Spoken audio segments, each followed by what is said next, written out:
My name is Lauren Mitchell. I was 37 years old when my own parents sat me down in a glass conference room and gave the position I had spent 11 years earning to my younger sister, not because she was better, not because she was qualified, but because she needed it more. If you've ever been the daughter who carried everything while everyone else got protected, you'll understand why that moment broke something in me that never healed. For over a decade, I poured my entire adult life into one thing: building my family's company from the edge of collapse into a regional powerhouse. I didn't just work there. I saved it. I skipped promotions elsewhere, turned down six-figure offers in San Francisco, put relationships, rest, and my own future on hold. Because my parents said the company would die without me, and I believed them. 11 years earlier, I was 26. I had just finished my MBA in marketing. I was working for a high-end events agency in San Jose, handling national clients, corporate retreats, luxury weddings. That's when my phone rang at 2:17 a.m. It was my father. He didn't say hello. He just said, "Lauren, we're going to lose everything." The company Mitchell & Co. Events, the business my grandfather started nearly 50 years earlier, was bleeding money. Vendors had filed lawsuits. Major clients had walked. Payroll was weeks from bouncing. The bank was preparing to call the loan. My parents were terrified. They told me I was the only one who could fix it.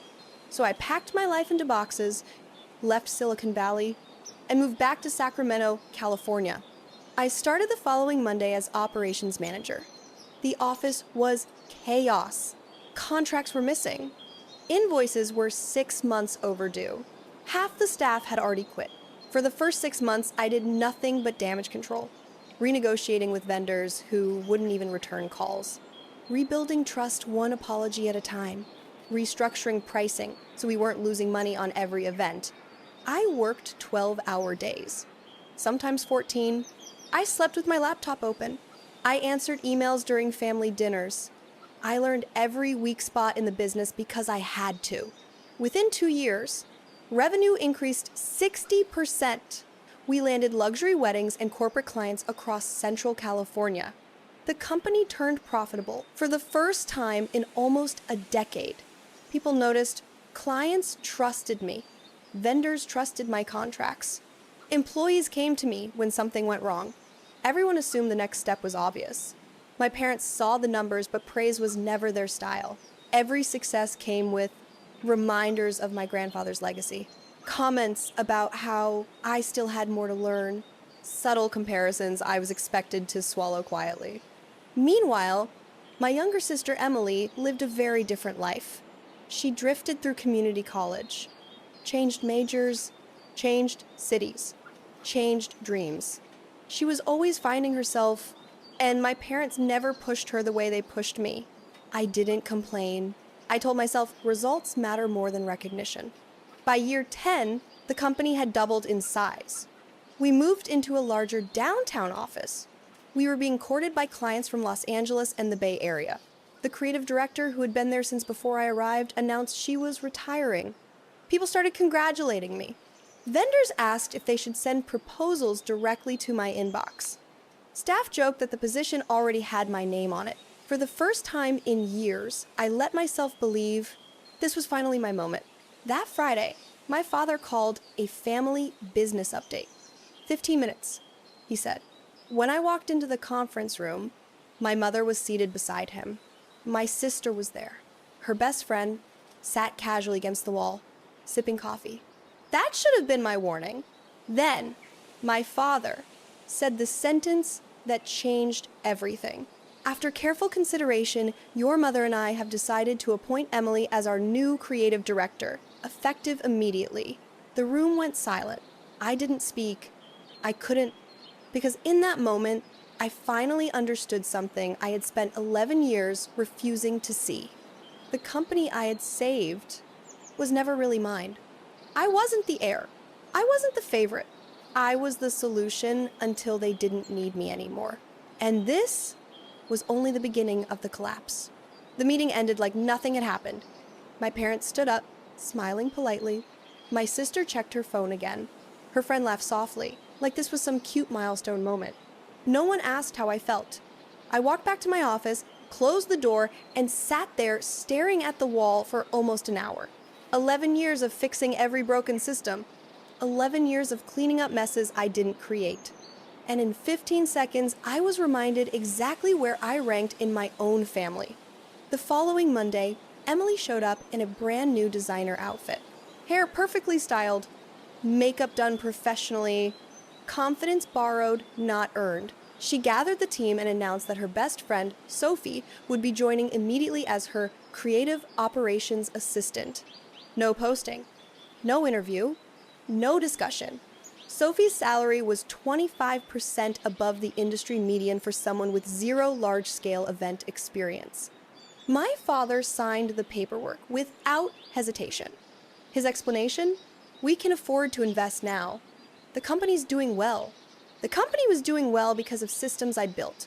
Within 48 hours, Emily announced a full rebrand, new logo, new website, new color palette, new positioning. She presented a $120,000 contract with a branding agency run by one of Sophie's college friends. The agency had never handled anything beyond birthday parties and influencer launches. I reviewed the proposal carefully and pointed out, our existing branding had won regional awards 3 years in a row. Our conversion rates were strong. Our SEO rankings were excellent. There was no data justifying a full overhaul. Emily rolled her eyes. Lauren, it looks dated. We need to feel luxury again. Luxury. The word people use when they don't understand margins. 2 weeks later, she began reserving high-end venues for styled shoots. No client attached. No bookings. Just content. One vineyard in Napa charged $18,000, non-refundable just to hold dates. Another property required a $30,000 location fee for a single day. When I ran the ROI projections, the numbers didn't work for at least 18 months, if ever. Emily dismissed the spreadsheet. You're overthinking it. This is about vision. She posted on her personal Instagram, looking for creative interns. Within days, 4 of her friends were working in our office. None had worked a wedding. None understood timelines. None knew how to manage vendors. They rearranged mood boards, ordered latte art, planned launch parties for a rebrand that kept getting delayed. Payroll jumped 15% overnight. Actual bookings dropped. Leads stopped getting followed up. After 3 weeks, I sat my parents down privately. I showed them cash flow forecasts, reserve burn rates, vendor deposit exposure, projected losses. My father waved the spreadsheet away. You're bringing negative energy into a creative transition. My mother added, you need to support your sister instead of competing with her. When I asked what would happen if these decisions tanked the company, they looked at me like I was the problem. The breaking point began forming when Emily decided every corporate pitch needed a full-scale mock setup. She rented a downtown warehouse, hired set builders, spent $40,000 on props used once. The client walked. Our quote came in 3 times higher than expected. Emily blamed the sales team. Not the vision, not the spending, not herself. People started coming to me privately. Should I update my resume? What's actually happening? Is the company okay? I had no answers anymore. Any attempt to intervene was labeled resistance to change. Emily and Sophie treated the office like a creative playground. The rest of us watched profit margins disappear. Early summer, a tech billionaire's daughter. Budget, just under $2 million. The kind of event that puts you on every luxury vendor list in California.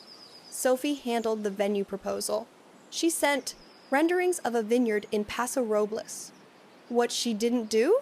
Confirm availability. Instead, she swapped photos from another property and promised the date was secured. 2 days later, the bride's planner called screaming. We lost the contract. Forfeited an $80,000 deposit. The story spread fast. Less than 2 weeks later, a corporate client we had served for 6 years didn't renew. Emily had forgotten to submit an updated insurance certificate. Legal flagged it. The client walked with their $400,000 annual contract.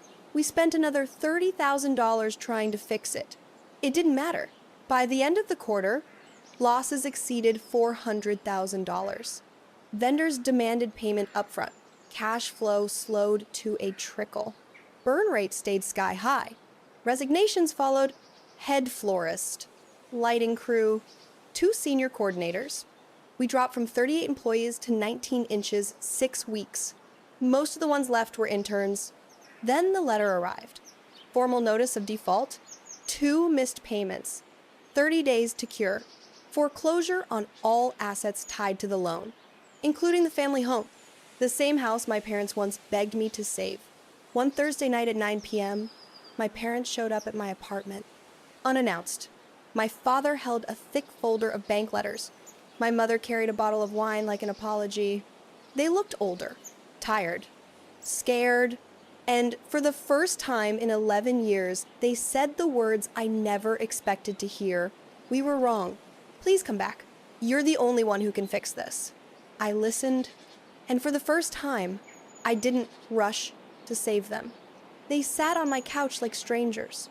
My father opened the folder and started reading numbers out loud, as if saying them slowly would make them less real. Missed payments, vendor claims, payroll shortfalls. The account would be empty within a week. My mother poured the wine with shaking hands. Then she looked at me and said, "We need you back, Lauren. Please." I didn't sit down. I stayed standing, arms crossed, listening. Not because I was angry, but because I had finally learned what happens when I rush to fix problems that aren't mine anymore.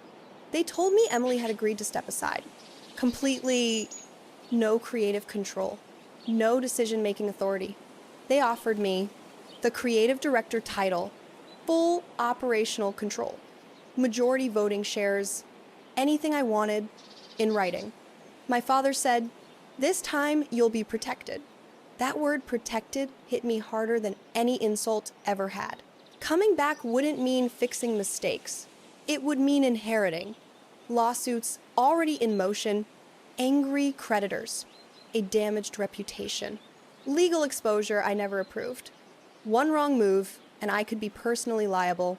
I reminded them calmly that I'd warned them about every single expense now dragging the company under. The rebrand, the venues, the hiring, the spending with no return. Each time, they told me I was negative. Each time, they told me to let Emily shine. My mother cried. She said, "Family sticks together. Your grandfather would want you to save his legacy." I looked at them and finally said the truth I had swallowed for over a decade. You didn't lose the company because of bad luck. You lost it the day you chose favoritism over competence. The room went quiet, not dramatic, just final. I told them I wouldn't fight them publicly. I told them I wouldn't sabotage anything. But I would not come back, not as a hero, not as a fixer, not as the daughter who always sacrificed first. The next morning, I typed my resignation letter. Professional, clean, 2 weeks notice, exactly as my contract required. I hit send without shaking. That afternoon, 2 people knocked on my door. Paige Reynolds, my lead coordinator. Mark Sullivan, our production manager. They didn't ask if I was leaving. They asked what came next. I told them the truth. Mitchell & Co. was finished. But we didn't announce anything. No social media posts. No dramatic exits. We met after work at a diner off Highway 50. Coffee, notebooks, numbers. We talked through vendor relationships that still trusted me, clients who had already reached out privately, what kind of company we'd build if we started fresh. No family, no favoritism, no emotional decision-making, just respect and execution. Within 10 days, we filed paperwork for a new LLC, Northline Collective Events, equal ownership, clear roles, legal protections in place from day one. Word traveled quietly. Former clients emailed me directly. Brides asked if I was taking bookings under a new name. Vendors offered better rates just to stay in my orbit. By the time my 2 weeks ended, we had 7 signed contracts. More than Mitchell and Co. had closed in the entire previous quarter. I packed only the files I created myself. No trophies, no plaques, no bitterness. Paige and Mark met me in the parking lot with coffee and keys to our tiny downtown office. It wasn't glamorous, but it was ours. Relief, not victory, not revenge. Just peace. For the first time in 11 years, my future wasn't tied to someone else's approval, and I knew deep down that the hardest part was over. We didn't explode overnight, and that was the difference. Northline Collective events grew the way real businesses grow, quietly, steadily, built on trust instead of noise. Clients didn't come because of branding. They came because they trusted me. Within 3 months, we were booked out through the end of the year. Within 6, we had a wait list. Not luxury for show, not spending to impress. Just clean execution, clear contracts, and respect for clients, vendors, and staff. For the first time in my career, I stopped working 14-hour days. Not because I worked less hard, but because the systems finally worked with me instead of against me. Exactly 1 year after I walked out of that glass conference room, Northline Collective became the name everyone in Central California wanted. We were sold out 24 months in advance. A regional wedding magazine called us the most reliable high-end event firm in the Valley. A local business journal ran a feature titled, "Built Without Family Favors." We moved into a 6,000 square foot warehouse loft downtown, hired 12 full-time specialists, created roles with boundaries, no one bleeding into someone else's job, no chaos, no favoritism, no one having to earn love through exhaustion. Mitchell & Co. closed quietly 8 months after my resignation. No public bankruptcy, no auction. My parents sold off remaining equipment, paid urgent creditors, and refinanced the house one last time. They moved into a small 2-bedroom apartment near the edge of town. Thin walls, shared laundry room. My father took a part-time job selling insurance. My mother started doing alterations from the living room. They didn't complain. They woke up next to each other every morning. Some things apparently even financial collapse couldn't break. Emily's fall was louder. Credit card debt, personal loans, a leased car she couldn't afford. The repossession came in the middle of the night. Designer clothes sold online for pennies. Trips canceled. Friends disappeared. She took double shifts waitressing at a 24-hour diner off the highway. Still smiling for customers. Still posting occasionally. But now the captions were different. Less confidence, more survival. I didn't ask. I didn't follow updates. I learned through fragments. A vendor mentioning my father at the grocery store. A friend texting me a photo of Emily's new name tag. Silence where entitlement used to live. I never reached out, and no, I don't regret that. One Sunday evening, months later, a message came through. From my parents' old number, "The apartment is small, but we're making it work. We lost the company, the house, everything we thought mattered. We were wrong, especially about you. We're proud of what you built. If you ever want to talk, we're here. No pressure, we love you." I stared at the screen for a long time. I thought about 11 years of sacrifice, about choosing responsibility over recognition, about being told I already had enough. Then I blocked the number, not out of anger, out of clarity. Some bridges aren't meant to be rebuilt, not because the apology isn't real, but because the cost of crossing back is too high. I had protected my peace once. I wasn't gambling it again. Northline Collective is the biggest name in the region. But more importantly, I sleep through the night. I take vacations without checking email. I no longer confuse loyalty with self-erasure. I built a company that reflects how I live now. Our respect over obligation, competence over favoritism, boundaries over guilt. That's the legacy I chose. If you're a woman who's been carrying everything for your family, your parents, your siblings, and being told you should be grateful for the crumbs, this is your reminder. You're not selfish for walking away. You're not cold for choosing peace. And you're not wrong for building a life that doesn't require your exhaustion as proof of love. Sometimes the bravest thing you can do is stop fixing what keeps breaking you.